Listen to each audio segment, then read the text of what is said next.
Alright, welcome back guys. I finally get in the pin in there. As you can see, all of the pins are in there now. So I'm going to solder the piece right here. Right here. I'm going to solder the piece on there and put it back in the connection port there.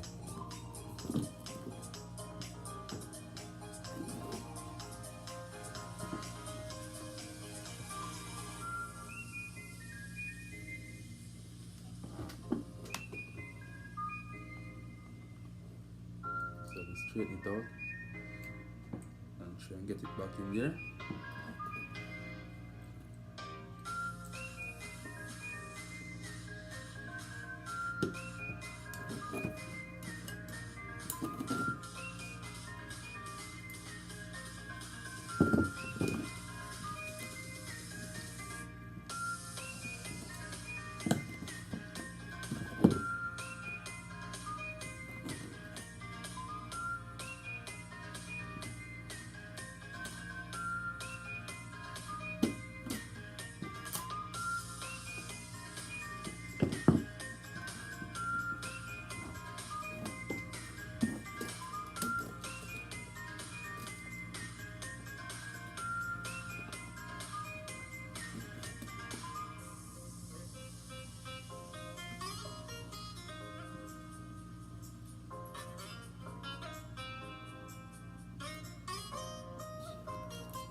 So it is all done now.